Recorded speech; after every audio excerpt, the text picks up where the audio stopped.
ఎనుమగొండి గ్రామం కుందర్పి మండలం అనంతపురం జిల్లా. నేను కృష్ణుడు పాత్ర చేసినాను. శ్రీ కృష్ణుడు.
కానీ చాలా అద్భుతంగా పాడారు.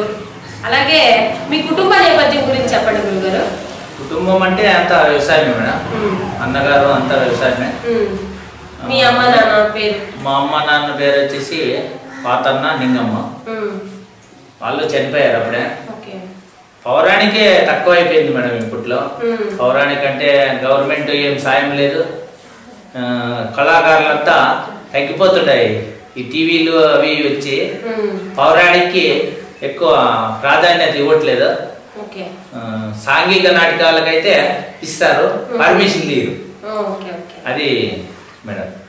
మీ ఇంట్లో ఎవరైనా కళాకారులు ఉన్నారా? మీకు వారసత్వంగా వచ్చిందా లేదంటే మీరే నేర్చుకున్నారా? మా నాయన డ్రామాలు ఆడేవాడు మేడం. పౌరాణిక డ్రామాలు బాగా ఆడేవాడు. ఇంకా ఆయన నుంచి అట్లే వారసత్వంగా వచ్చింది మీకు. అట్లే. అయితే మీరు ఇప్పటి వరకు ఎన్ని ప్రదర్శనలు ఇచ్చి ఉంటారు గురుగారు? నేను ఒక 80 డ్రామాల వరకు ఆడిపించాను. నేర్పించారు? పౌరాణిక, సామాజిక, సోషల్ డ్రామాలు, హరికథలు, నెట్కి జానపదాలు కూడా మా దగ్గర పాడించారు కదా. మరి మర్చిపోయారు మీరు. మీతోనే ఆడిపించినాను. జానపదాలు ఎక్కువ కదా, కాంపిటీషన్కి పోతుంటాం కదా ఆర్టీటీకి. అక్కడ జానపదాలు, సోలో సాంగ్స్, సోలో డ్యాన్సులు. అంటే ఆర్టీటీ సంస్థలో మీరు మంచి మంచి ప్రోగ్రామ్స్ నేర్పించారు అన్నమాట. 20 సంవత్సరాలుగా ఆర్టీటీలో కూడా పనిచేసాను. ఆర్టీటీలో నేర్పించిన శిష్యులు కూడా మీకు చాలా మంది ఉంటారు కదా? చాలా మంది ఉన్నారు మేడం. అసలు పిల్లలకి లెక్కలేదు. ఇంకా పౌరాణికలోనే సుమారుగా కొన్ని ఊర్లు చాలా పరిచయం. మీరు ఎన్ని ప్రదర్శనలు ఇస్తారు కదా గురుగారు? మీకు ప్రజల్లో ఆదరణ కావచ్చు, పల్లెల్లో మీరు ప్రోగ్రామ్ చేసేటప్పుడు వాళ్ళ ఆదరణ ఎలా ఉంటుంది మీకు? బాగుంటుంది. మంచిగా ఎంకరేజ్ చేస్తారా? ఎక్కడైనా ఈ పల్లెల్లో మాత్రం చాలా వాతావరణం బాగుంటది. ఎవరిపైన శిష్యులు మంచి పలకరిస్తారు, బాగుంటది. సరే గురుగారు, అయితే మీ వివాహ వ్యవస్థ గురించి చెప్పండి. మీకు మ్యారేజ్ అయిందా, అదే పెళ్లి అయిందా? నాకు మ్యారేజ్ వచ్చేసి కుదిర్పు మండలమే గంజంపల్లి మేడం. మా యొక్క కూతుర్నే చేసుకున్నా. పేరు? నింగమ్మ. మీ పిల్లలు? నాకు కూతురు కొడుకు మేడం. వాళ్ళు ఏం చేస్తుంటారు? కూతురు వచ్చేసి పుష్పలత, టీటీసీ అయిపోయింది, ఇంటర్ అయిపోయి టీటీసీ అయిపోయింది. కొడుకు వచ్చేసి భరత్, వాడు వచ్చేసి డిగ్రీ అయిపోయింది. అంటే మరి మీ నాన్నగారి ద్వారా మీకు వారసత్వం కళ వచ్చిందంటారు, మరి మీ పిల్లలకు కూడా ఏమన్నా మీ కళ వచ్చేలాగా అనిపిస్తుందా మీకు ఏమన్నా? లేదు మేడం, నేర్పేయాలి అనుకుంటే వాడు నేర్చుకోలే, దానికి ఓకే గురుగారు, అయితే ఇప్పుడున్న ప్రస్తుత కళాకారుల పరిస్థితి ఎలా ఉందంటారు? ప్రస్తుతానికి ఏం డ్రామాలు లేవు మేడం, తక్కువ.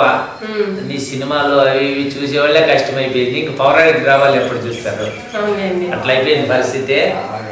గవర్నమెంట్ కూడా మాకు ఏదో కొంతవరకు సాయం చేస్తే బాగుంటుందని మేము కూడా విన్నవించుకుంటున్నాం.